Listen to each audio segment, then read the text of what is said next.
Assalamu alaikum, everyone. Welcome to the Homeschool Mom Halaqa. Let me just start the summary. Thank you for joining in. Assalamu alaikum. It's good to see you. It's been like we skipped last month, so it's been a little, it feels like it's a long time. Anyway, glad to have you here. Maisa is here. Welcome. That's good. All right. Okay, so alhamdulillah, we have a lot of people joining on time, so we can go ahead and start. Wa alaikum assalam, Maheen. I'm glad you're able to make it.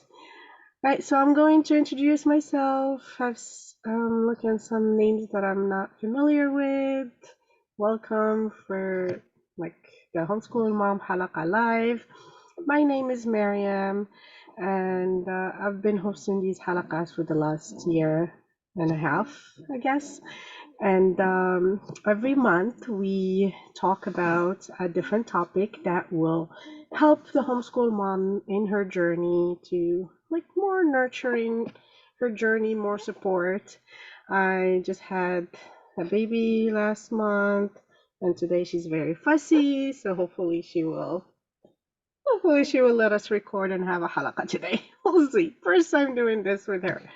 We'll see how it goes. Inshallah khair. Make that everything will go well. So yes, so if you are not familiar with the Homeschool Mom Halaqa, this is episode 21. We have so many halaqas recorded already, halaqat recorded in the app, Muslim Homeschool app. Please check them out, and they're full of gems. And last year, around this time, before Ramadan, I hosted a halaqa called Ramadan in a unit study. So if you are interested in that resource for your homeschooling needs, please check it out. Maheen, which is she's here, right? She's still here. Yes. He's here. She actually loved that halaqa and volunteered to make a summary for it. MashaAllah, she did a great job. I attached it under the halaqa, so please, if you watch it, give it a read that PDF and make dua for her. And yeah, Jazakallah khair, Maheen. Jazakallah khair for everybody who showed up today. I'm going to introduce Ustada Mesa Sheikh. She's our, yes, wait, let me put this for her. I'm going to allow you to share the screen. Yes, okay. So Mesa, you can go ahead and introduce yourself and the topic, and I'll put myself on mute for the moment until Hiba comes down. Assalamu alaikum. Wa alaikum salam wa rahmatullah. First of all, it's a pleasure to be here. I'm usually the one benefiting and joining on the other side of this halaqah. So, inshallah, I'm able to offer some benefit as the one being a guest, inshallah. As for myself, um, the relevance here, I'm a mom of a 3-year-old and a 16-month-old, and alhamdulillah, I'm on this homeschooling journey. But inshallah, the things that we're going to talk about today have to do with motherhood in general, not, only specifically for homeschooling moms, though I'm assuming most people here will be. And alhamdulillah, I've had the opportunity to study at the Qalam Alamiya program after I finished college. So it's pretty much my background where I'm speaking from as a, place of knowledge. And yeah. So do I have access to share my slides? Yes, Jazakallah khairan. And yes, mashallah, Maisa, she's been attending these halaqas, I guess, for at least a year now, right? And alhamdulillah, I'm so happy that we're able to share, like, have the space so you can share your knowledge, just like you share with us in the co-op or in like our local circles, that you are like here now and expanding our circle. Alhamdulillah. Alhamdulillah. Okay. 1 second. Yes, you should be able to share it. Can you? Yeah, I'm about to right now. Let me see. Mm. Okay, Oh, good. so Bismillah ar-Rahman ar-Rahim. The topic for today is growing spiritually while embracing motherhood. So, inshallah, we're going to talk about what that means in a minute. I hope that you guys will be interactive here so I can get a feel for who I'm speaking to and not just feel like I'm talking to myself. Okay, so really quickly, I wanted to go over these icebreaker questions. So, how has Ramadan been different since you've become a mom? You can just put it in the chat, inshallah, and we'll read them. And if you want to answer the other questions, we'll just do them all at once just to save time. So, how has Ramadan been different since you've become a mom? What have been your biggest challenges? And what has been the most enjoyable part of Ramadan for you since being a mom?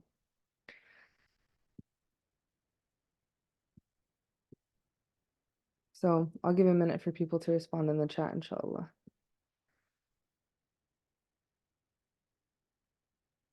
Okay, so definitely feel that my time is super stretched. Yeah, time management, right? So perhaps before being a mother, we had more free time to ourselves. So another response is more work to do, and Ramadan to um more work to do. Okay, that came in fast. 1 second.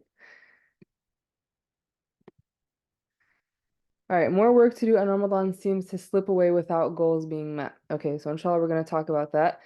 Completely different. How, Aisha? Um, okay, so how has the Ramadan been different? It's become even more exciting to plan and share with my beautiful family. MashaAllah, that's beautiful. I'm a revert, so it's great to have community. It's also presented more challenges, though, with not fasting during pregnancy and breastfeeding and not being able to go to Taraweeh. Yeah, I think that's definitely relatable. Um, Fasting and fard prayers, not sure what that was a response to, but okay. Not being able to fast due to pregnancy and breastfeeding, not being able to go to the masjid for Taraweeh. I used to pray Taraweeh at the masjid every Ramadan, but after having my daughter, I haven't been able to go to the masjid as regularly, not being able to feel the unity and spirit of Taraweeh. Okay, thank you guys so much for sharing, and you guys can continue to share, inshallah. I'll keep an eye on the chat. But these are things that we're going to be addressing today, inshallah. I'll just read the last two. However, I found that ibadah is not just in praying and reading Quran, but everything that I do in my day, especially for my family when I say Bismillah. Very true. A lot of things to consider and plan, challenging with balancing time and responsibilities with staying at home and missing out on community. Okay, so definitely time, right? Time management and missing out on the feeling of Jama'ah because of Taraweeh and fasting, missing out on fasting because of pregnancy or breastfeeding. I think those were some of the major things. So inshallah, we'll talk about those in a second.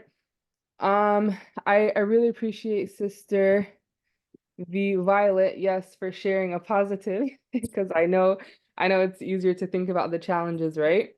But I'm not a revert, but like my family never or if we ever did decorate, like it was very, very basic. So I know like for me, it's exciting now having a family and like especially as my daughter, like last year I think was the first year she was 2.5, where she kind of understood a little bit more about what was happening and could get excited about Ramadan with me. So that was fun, to feel like I'm decorating or I'm doing these things to make it special for her. And in that way, it becomes special for me as well. So, inshallah, try to, as you're listening or when you have some time, try to think about what are the positive things that, since you've become a mother, because subhanAllah, it's the nature of humans that we're always thinking about This are the evidence. being like the situation that we're lacking in or what we don't have at that moment, right? And we may forget the blessings that we're in at that moment. Um,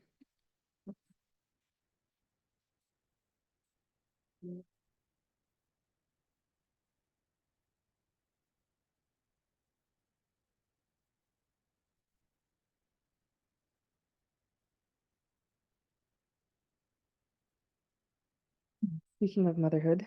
Okay. So, uh-oh, what did I do?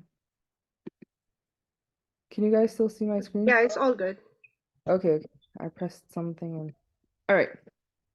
So yeah, inshallah, as we're, discussing, let's just also try to operate from a mode of gratitude and think about, what are the good parts, despite or with the challenges, right? Okay. So with that, let's go ahead and get into it. As Maryam shared on, different places, inshallah, what we're going to be covering today is why prioritizing your own spirituality as a mom matters. Um, Two, embracing worship through motherhood rather than in spite of it. And three, the importance of being in community with moms in the same boat. Okay. So, Bismillah ar-Rahman ar-Rahim, the spirituality of a mom. So, it's common that as mothers, we sometimes I'm gonna say it, but there's probably a better way to say it, that we can, lose ourselves in our motherhood, right? And it's gonna sound contradictory to another point that I'm gonna make about embracing the stage that you're in. But, we have to think about number one, like as Muslimin, our first and foremost and the most constant identity that we have in our lives is that we are amatullah, we are the slaves of Allah subhanahu wa ta'ala, right? And so everything that we do in our lives is a form of ibadah for Allah subhanahu wa ta'ala, right? Whether it's praying, whether it's, working and taking care of your family, and of course, everything that comes with motherhood, taking care of the children, rearing them, raising them, right? If we make our intentions for Allah subhanahu wa ta'ala, then that's great, it's a form of ibadah in and of itself. However, if we do those things and lose sight of the intention or why we're doing it or who we're doing it for, then we can kind of get lost in the dunya aspect and forget about, the whole spiritual backscene. So, may Allah subhanahu wa ta'ala accept from us all of our intentions and our efforts and everything with regards to our children and make them amongst the pious and allow us to see the fruits of our labor and the fruits of, what's beyond our labor, right, from Allah subhanahu wa ta'ala and be happy with our children. However, the reality is, the results are not in our hands, right? Our children could turn out the way that we want based on our tarbiyah of them and or they can turn out according to a different plan that Allah subhanahu wa ta'ala has, right? However, if we make our entire identity and our entire life solely about that one thing, right? And we neglect other aspects of ourselves, then that's going to be, very detrimental for us, right? Or vice versa, mashallah, let's say your kids turn out to be amazing, right? But again, you kind of lose yourself in the process. So, inshallah, we want to focus on ourselves as being slaves of Allah before anything else, along with, giving the proper time and the proper attention and everything else with the season of life that we're in, right? So we are slaves of Allah subhanahu wa ta'ala before anything else, right? And as much as we love our children, we're going to our graves alone, right? Nobody else can pray on our behalf. Um, of course, there's some good deeds that, people can do for you after you pass, but the most important thing is going to be the a'mal, what are the actions that you did when you were alive, right? So, we want to focus on what are we taking for ourselves, right? And inshallah, part of that is the legacy of our children, but we can diversify our good deeds, right? Not the only thing that we do is take care of our children and not have other kinds of ibadah or other things going for us as well. Okay? And so secondarily, we need our fuel, right? So when we have a connection with Allah and, we're doing better with our salah or our Quran, we feel the barakah when it comes to everything else in our lives, right? When it comes to dealing with our children, our spouse, our wealth, whatever it is, and how we handle situations, how do we react to them, right? So we need our spiritual self-care in order to fuel ourselves to deal with our, responsibilities to deal with our responsibilities and to do them with ihsan, right? And the next point is that, we cannot give what we do not have, right? So if we're trying to raise pious children, right? How are we going to do that if we are, if we don't have that ourselves, right? So, for example, sometimes I think about it, I'm like, okay, what's the example I want to set for my daughters? Like, inshallah, one day they will grow up and be mothers as well. And, it might be a good portion of their lives. What I'm doing is modeling for them, basically what they may do later on in their life, right? So if they see me as a mom where I'm always taking care of people, taking care of this, taking care of that, but I never sit down and make time for Quran, then they're going to think that that's normal or that's okay, that once you're a mom, you don't do Quran, right? And vice versa. If they But it see comes that, after you finish everything, then I can sit down and read Quran. oh, right, yeah, exactly. Or right, it's at the end of the day or everything else comes before it, right? So, I mean, our actions speak louder than our words, right? So, Yeah. what we do, how we prioritize things, it's teaching our children. And, that's like I always think about is like, would I be happy with my child if I was them when they're older? Like, would I be proud of that outcome? Or would I be like, not proud, right? That she's neglecting XYZ at this point in her life, right? Um, so, and it's always a balancing act, right? We're always struggling to balance different things, but at the very least, we recognize the importance of, having a decent amount of sleep as we can get. And when we don't have it, we feel the effects on our body, right? And we try our best to, eat things that help us function as humans rather than be sluggish. And even if we're not doing it perfectly or whatnot, we realize the effect. Like, oh, I ate that, or I'm slacking in this, and that's why it's affecting me. So the first step to, really bettering ourselves with this aspect is number one, even understanding like the importance of it as a baseline, right? And being in tune with ourselves and noticing how do we feel, how does our day, how does our life, feel when we're doing better with our salah or Quran and vice versa, right? Or adhkar and so forth. So in summary, it's important for us to care for ourselves spiritually and not just neglect that in taking care of everyone else because it is central, it is the foundation of everything, right? And again, slaves of Allah before we're mothers. Okay. So next is I kind of touched on this a little bit when I was mentioning the first point, but so yes, we're mothers. I mean, sorry, we're slaves of Allah first, and now we're mothers, right? So what does that mean for us right now? Our mindset affects our attitudes and behaviors more than anything else, right? So if we think about how we need to be spiritual in spite of our season of motherhood, we're going to be working against ourselves and missing the point, right? So, we can't just kind of get stuck in this mindset of, I had the best Ramadan when I was 16 or when I was in college, and I loved the feeling of XYZ, and now I just want that feeling at any cost, even if it means that, I just don't want my kids around me. I just want to be alone, right? It's natural to want to feel that spiritual high, but at the end of the day, we don't worship spiritual highs, right? We worship Allah subhanahu wa ta'ala. So, many women, we feel like, oh, I don't have, I forget the wording that was mentioned or how we think about it sometimes, but sometimes you think about, oh, I'm missing out. That's the word I wanted to use. I'm missing out on fasting, or I'm missing out on praying because of my period or nifas or whatever it is, right? So if that is our frame of mind and we think about it as, oh, like I don't have this opportunity of a good deed, another, a better way to think about it is that there's a different ibadah that is not for me right now, right? Which is, breastfeeding or, taking rest for my body to recuperate, whether I'm on my cycle or whether I am, postnatal bleeding, right? Um, yeah, okay, so I'm just looking at the chat to make sure I didn't miss anything. Bismillah ar-Rahman ar-Rahim.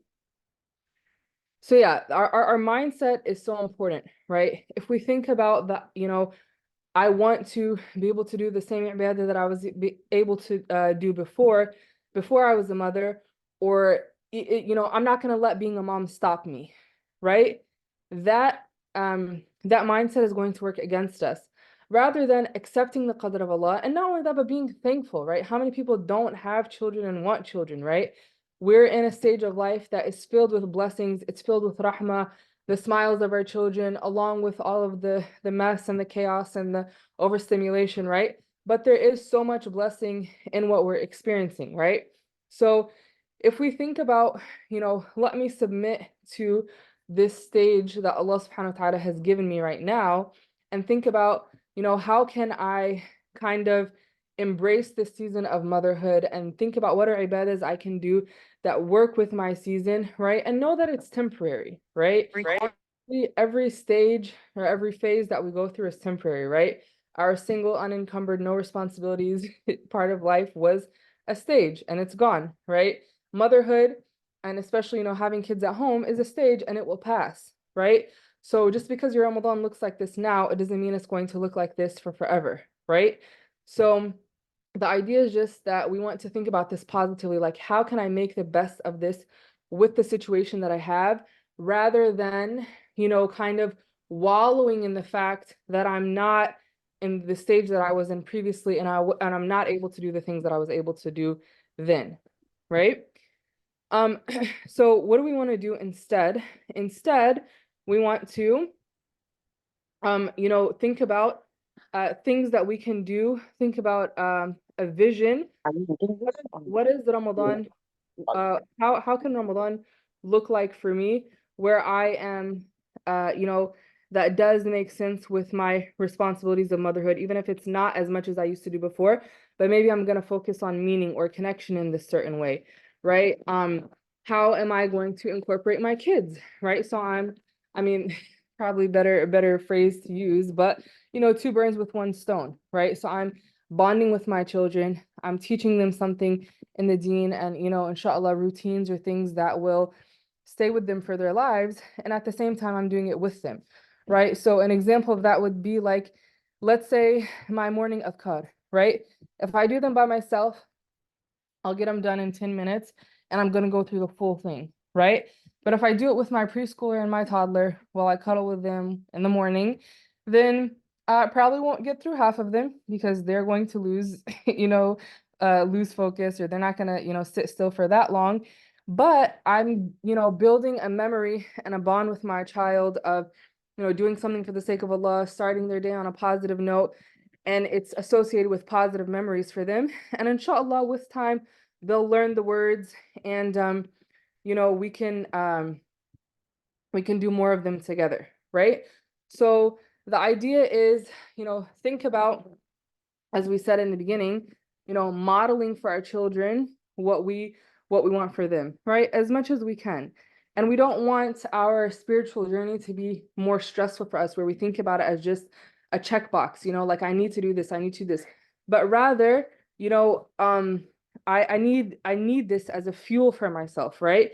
And when I do this ibadah or when I do this dhikr, it's going to help me, it's going to give me more barakah, right? Thinking about it as in a positive frame of mind. Because also, if we do ibadah with that mindset of I gotta get it over with, or it's annoying that I have to do this while the kids are around and up, our kids are going to like feel and internalize those vibes and feel that same way about the ibadah.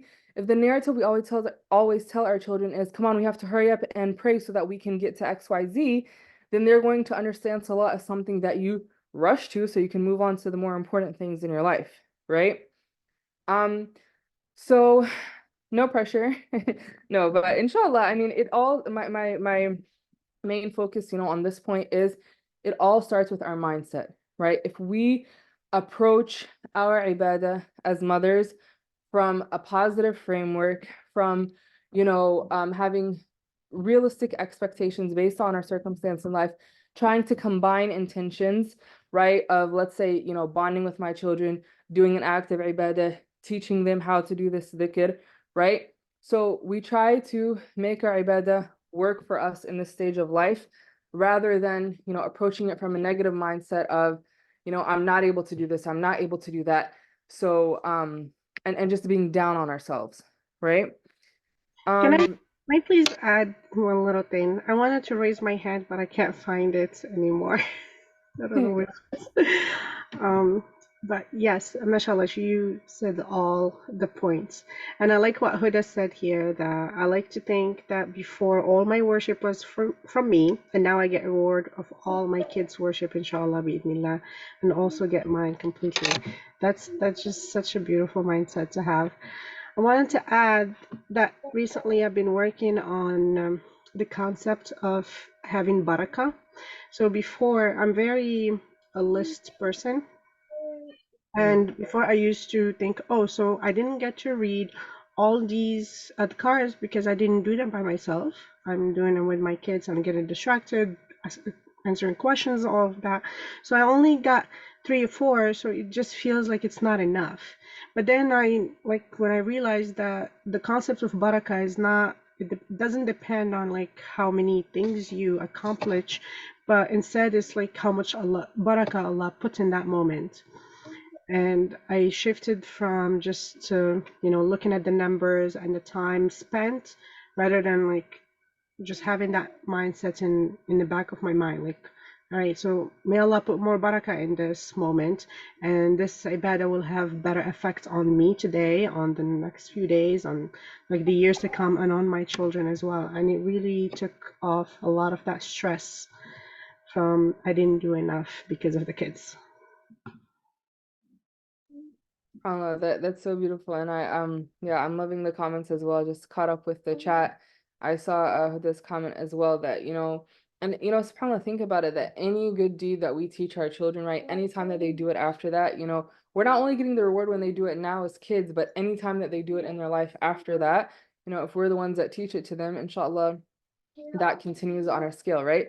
That's the way that you embrace motherhood while also thinking about your akhirah and I'm going to my grave alone, right? At the same time, like I'm cashing in on these good deeds, right?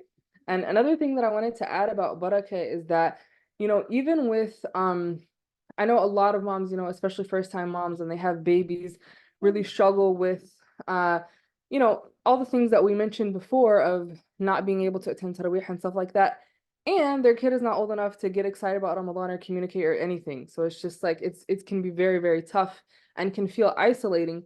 But even Quran and dhikr at that stage of life, right? In the womb, the du'as you make for your child before they're born, right? The du'as and the dhikr that you make while your child is an infant, all of that does have a profound spiritual impact and will benefit them and in their life to come, right? So that's also something that we can't lose sight of or we can't deny. So of course it's our focus a lot of times is on the kids that are communicating and things like that, but these downtimes that we have when we're nursing and things like that, that's key time to connect with your baby and connect with Allah subhanahu wa ta'ala at the same time, right? And yeah, if they nurse a lot, it can be overwhelming, but maybe it doesn't have to be every single time, but it can be at least 2 or 3 feedings in the day, I'm gonna make dhikr while I'm feeding, while I'm nursing. And yeah, inshallah it'll be good for us and it will have impact on those children as well.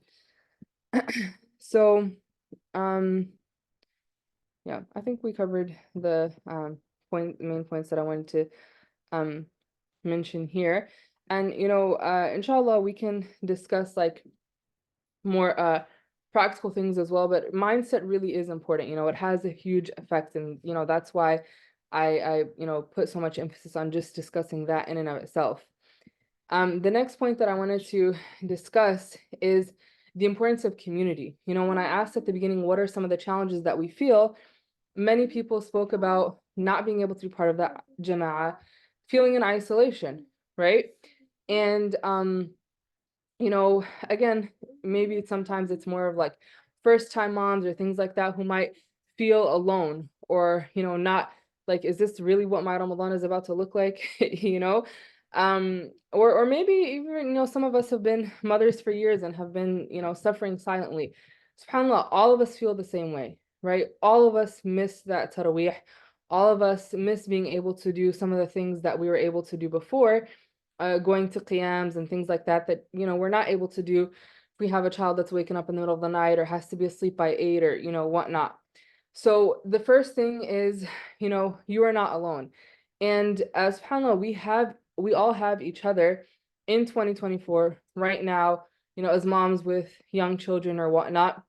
But also, for centuries and thousands of years before us, there have been Muslim women that also had children. And, there must have been something that they were able to do to, connect with Allah subhanahu wa ta'ala and have a good Ramadan, even being in this stage of life, right? So, something I've always, an example of, okay, so one benefit of us recognizing that we're not alone and turning towards each other in community is that we can start problem solving, right? If one of the problems that we feel or one of the problems that we have is, missing tarawih, right? Depending on how young your kids are, maybe you might be able to work out some type of childcare, right? Or maybe, a family member. Okay, اتفضلي ادخلي أنا جاي. Or maybe, you can have a family member that, comes for a week during Ramadan that's able to stay at home, while you go and do things, right? Excuse me, give me 1 second.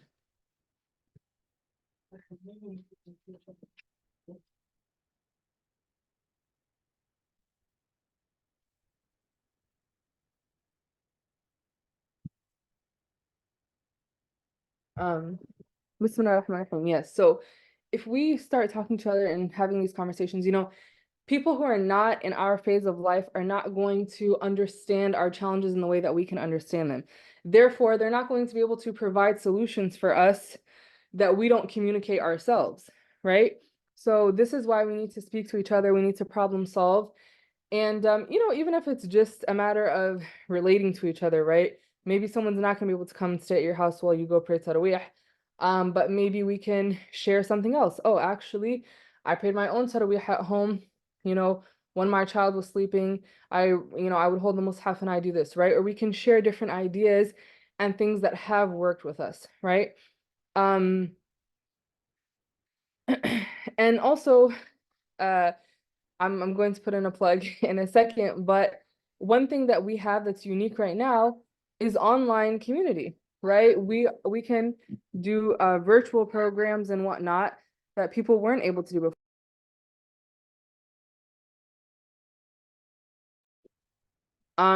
So subhanAllah, now, we might not be able to go to the masjid for Taraweeh, but if our kids are in bed by 8, maybe we can, listen in on, something that we wanted to listen on earlier in the day, or maybe even join a halaqah that starts at 9 p.m. online for mothers because they're not able to, be anywhere else at that time, right? So subhanAllah, we have options now, and it's so important for us to not just be in this alone, in our own four walls with our own kids. We need to reach out to each other as sisters, right?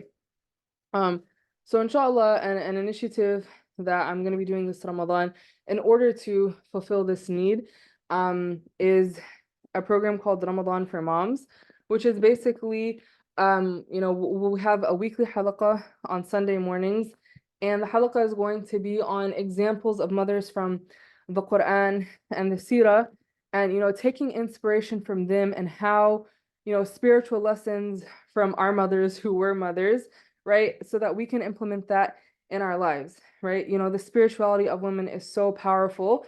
And of course, we always need to be connected and learn from the role models of our prophets and, the male figures in our deen. But when you learn and connect, with women, especially when they're in your phase of life, it touches you differently, right? Then there's no excuses, right? And inshallah, they can be role models for us, inshallah. Okay. So yes, this program will have the weekly halaqas. And then aside from that, inshallah, everyone will share what are their Ramadan goals. And so it'll be an accountability group, where we check in on each other. How did your goals go this week? If somebody says, I haven't even been able to get to half to what I was able to do. Okay, maybe maybe it's a good time to readjust your goal or, help you think about how you can actually achieve your goal and kind of problem solve together.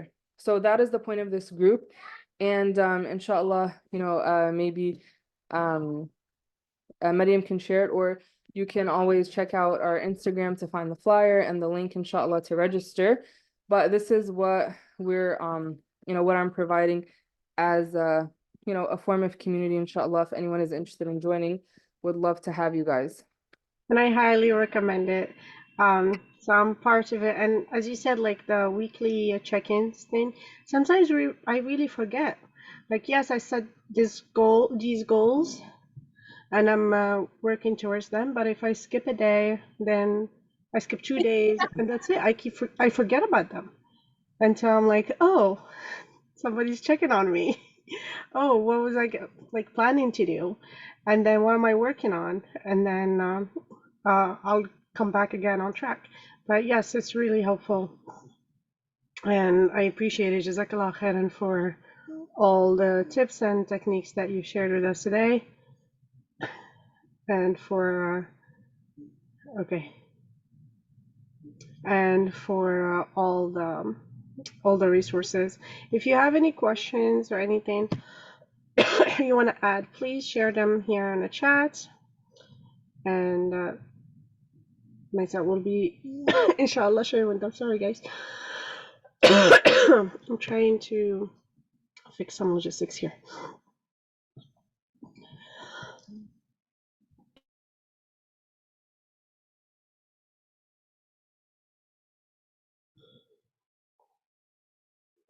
Okay, so my sis daughter just needs a minute. She still want to share one more thing with us, a story, and then we'll wrap up, inshallah.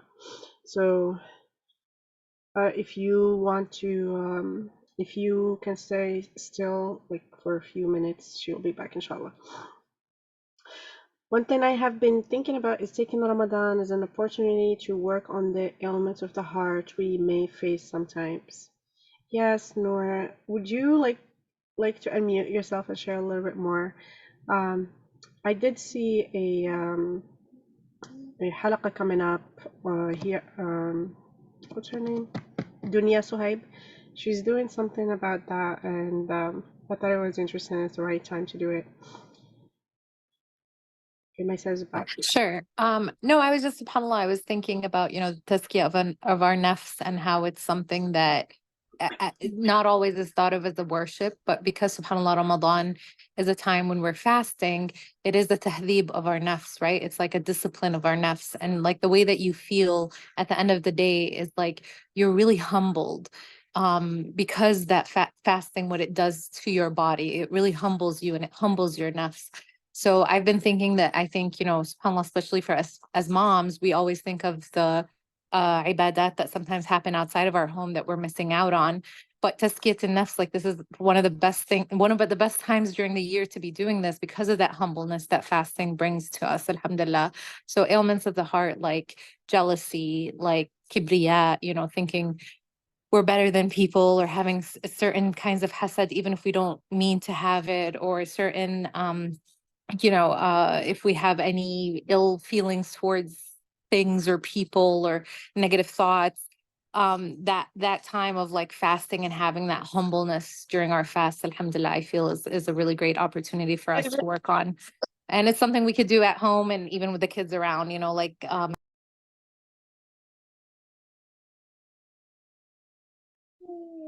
Okay. Okay. I was like, what happened? Sorry, I was talking, but I don't know how much you guys got because I noticed I was muted. You're muted, Maryam. I can't hear you. Sorry, I wanted to mute someone else, and the list like changed, and I ended up Oh, muting. no problem. Sorry. Yes, keep going, please. How much did you guys hear? I think just the last sentence. That's what we didn't hear. Oh, okay. Yeah. No, I was just saying that alhamdulillah, it's also something that we can do at home with our kids around. It's just about reflection, like my set said, whether, we're making food, or we're breastfeeding our kids or whatever it is. It's because we're in that state of humbleness, alhamdulillah, it's a great time for us to be reflective of what's going on in our hearts, inshallah. Yeah. Yeah, or also is, like controlling our temper and things like that with our kids, right? Um, I mean, definitely if we don't feel like we have time to do a bunch of ibadah, we can do we can, work on our character like you're saying. That doesn't really require time, it just requires attention, right? Yeah. Uh, I shared a series from Sheikh Mikhail Smith that he was teaching in Qalam. I think the last 2 months called Hurdles. It has a lot of these topics that have to do with the ailments of the heart. I thought it was really good. I didn't watch the whole thing, but I watched a few of them and I thought it helps me. So here's I shared the link on the chat.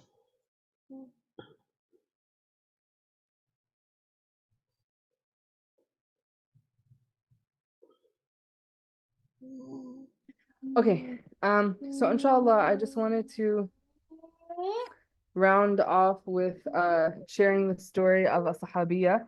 It's not specifically Ramadan related, but just we kind of talked about theory, so it's always inspiring to hear about our mothers, our examples, and how they embodied this, right?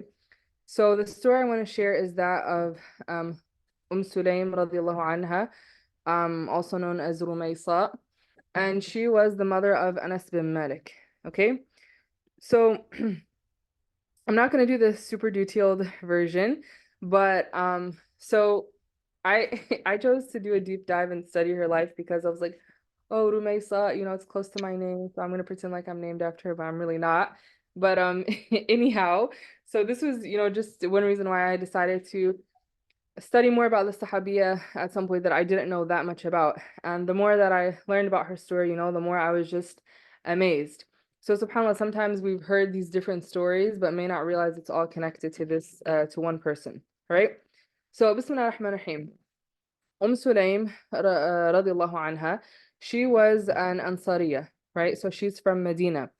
And when she was married to the father of Anas, right? So Anas bin Malik, his father was Malik, she became Muslim, right? And she was very firm in her iman, very firm in her belief, but her husband wasn't down with the cause, And it even got to the point where he didn't want her to teach the deen to their son, right? And it started to cause friction between them. Eventually, or what ended up happening is that one day he went out to travel. I think it was for business or something like that, and he ended up actually passing away. So, but the main focus is when she was married to him, to Malik, despite the tension and things like that it caused in her marriage, she held on tight to her iman and still insisted upon, teaching that to her son. And of course, Allah eventually gave her a way out of that situation. Now, she didn't really, she wasn't really planning on getting remarried or, what? Yeah, she just that wasn't like a major concern to her. She was just focusing on, raising her son and that sort of thing. But there was a man named Abu Talha who was just really, really after her. He really, really wanted to marry her. And he kept telling her, I'll offer you. And he was a pretty wealthy, pretty well off. And he kept telling you, I'll offer you this and I'll offer you that. And, I'm going to give you the biggest mahar ever. And she was just like, if you're not Muslim, I can't marry you. So eventually he actually accepted Islam because he wanted to marry her. But, he ended up being a sincere Sahabi, right? So, sometimes people knock people for that, converting just for getting married. But subhanAllah, some people actually stick with the deen and it's a means of them coming into the religion, right? So, so her meher was him accepting Islam, right? Even though he was a very wealthy man, she was like, that's not what I'm after, right? Now, of course, fiqh-wise, that's not something we can actually do now. But that was applicable then, or, the rulings of meher now were not then. A couple of two more things that I want to share that are about the story of Sulaym radiallahu anha is that then she married Abu Talha, right? And they were a pious couple, and they had a child together. I believe they had multiple children together. One of their children ended up passing away as a young boy, right? And so that night, like, because of how, how much conviction she had in her deen, right? She never swayed when it came to her principles, when it came to her standing up for her faith, whether it was with her relationship with her husband in the first case, whether it was, getting remarried, she always, prioritized her deen over everything else, right? So this was the type of woman she was and the strength that she had in her deen. So when Allah, took back her son, she told her husband, um, so that night he came home, and she, just made it seem as if the kids were sleeping, and she didn't even bring it up with him, right? And they had dinner, they had they were together as a couple. And the next day she told him, what do you think of when somebody lends you something and then they ask for it back? And then he said, you give it back. It belongs to them, right? And she said, well, Allah subhanahu wa ta'ala gave us a son and he decided to take him back. And Abu Talha was furious. He was like, are you kidding me right now? Like, how did you not tell me that our son passed away before? And this is the way that you're telling me, like, you're so calm. Like, he was out of his mind, And of course, when someone is grieving, people grieve differently and react differently. So he went to the Prophet ﷺ and, complained to him. And he was like, can you believe what she did? And the Prophet ﷺ, basically made dua for them. And, they ended up having more pious children that Allah subhanahu wa ta'ala gave them. But this just shows, like, the first time you hear the story, you might be like, how can somebody have that level of composure, right? Or how can somebody, it might even seem crazy. But subhanAllah, her faith was so strong that that's what gave her that, that resilience through any difficulty that she went through, even subhanAllah with the passing of a child. May Allah protect us all, and may Allah accept, anyone who's experienced that, make it a means of their Jannah. Ameen ya Rabbil Alameen. And one more thing that I wanted to share about Sulaim, something that really, really stood out about her was her love for Rasulullah sallallahu alaihi wasallam, right? So Anas bin Malik, he was, one of the younger Sahabi that got to serve the Prophet sallallahu alaihi wasallam and be in, and learn from him.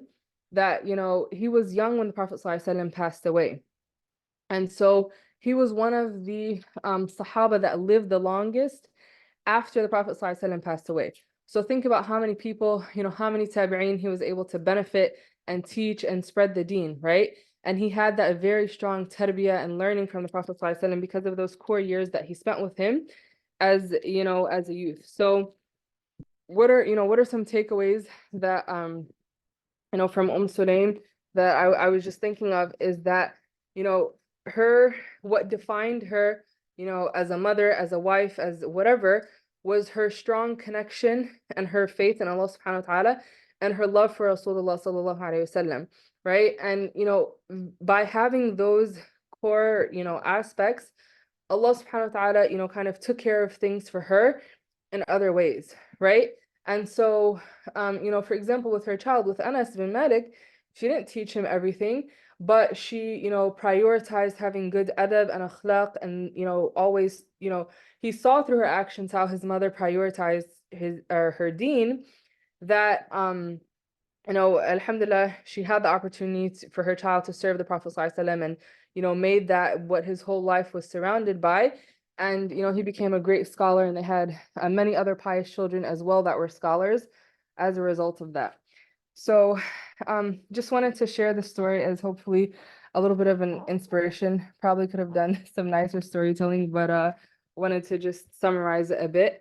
But may Allah subhanahu wa ta'ala, allow us to follow the footsteps of our predecessors and, be strong women, be strong mothers, be slaves of Allah subhanahu wa ta'ala first, and, encourage each other in this, in the sisterhood, right? If we truly care about each other, we care about each other's akhirah, right?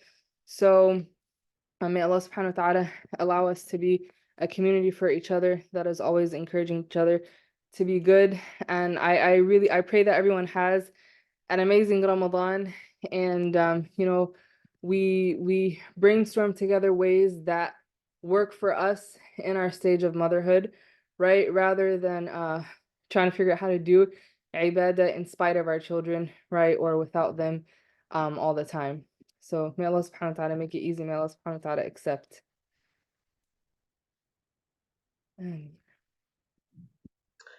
Jazakallah khairan. That was very inspiring. I kind of heard a little bit of that story just recently. I don't remember where. But about the part of the composure, about when her son passed away, mashallah. It's truly inspiring. Yeah, subhanAllah. I mean, I had heard different parts of the story, but I didn't realize it was all the same person. Yeah, The, I didn't know the name. I never heard of her name before. I didn't know the whole thing.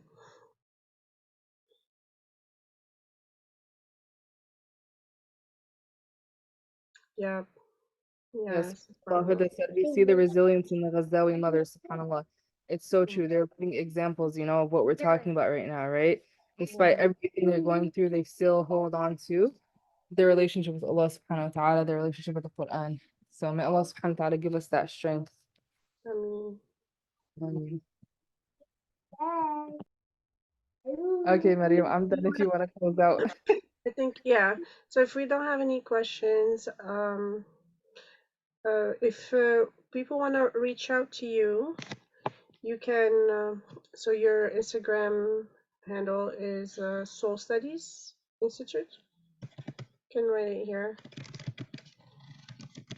Does it have institute at the end? Sorry.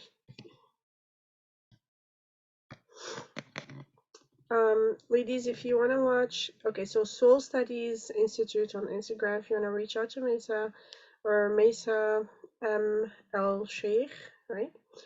And if you want to watch the recording, you will have it on the Muslim Homeschool app. Yes, the Ramadan for Moms program is online. And do you have a link for it, or you can just reach out to you on Instagram? Oh, there's a link. Oh, I see it now. Sorry, guys. You can take a picture of this, or here, Mesa will share it. And yeah, Jazakallah khairan. I'm already in the group, so if you are going to join, I'll get to see you there. I'm very excited for it and for this Ramadan, inshallah. All right, thank you. Okay, here's the link. I'm going to post the recording, inshallah, in a Muslim homeschool app, and I'll put the resources that were shared here. This link, Mesa's Instagram to be able to reach out, or email, and YouTube playlist hurdles that I shared as well. Yeah, so thank you so much for attending. Oh, if you really like this halaqah and you've been part of it for a long time, or you're looking forward to keep attending, jazakumullah khairan. But we just started a launch good campaign to help us keep running it. It needs a lot of fees from the back end to host an app, for Zoom fees, editing video software and stuff. So we're raising inshallah $1,500 to be able to continue hosting this halaqah and continue running it for the whole year. So please, if you enjoy it, consider to donate. Any amount will be helpful. It's I really enjoyed hosting these. I learn a lot, and I love hearing the feedback from all the moms who actually enjoy these topics, and inshallah, I would like to keep it going as a place to nurture and support our homeschooling moms in the United States and Canada and North America for now. That's the goal. And if you have any passion, or if you're like have any expertise in any topic that could be helpful to the homeschooling mom community, please reach out to me. My Instagram is grow those little hands. Grow those little hands. And or you can email me at muslimhomeschoolapp@gmail.com, and we can inshallah have you as a guest in one of these halaqat. Jazakallah khairan for attending, and Assalamu alaikum. Thank you so much for having me. Wa alaikum assalam wa rahmatullah. Thank you so much, Mesa, for doing this. I appreciate it. It was really nice. Jazakallah khairan for sharing with all of us. Assalamu alaikum, my dear. Inshallah. Assalamu alaikum, everyone.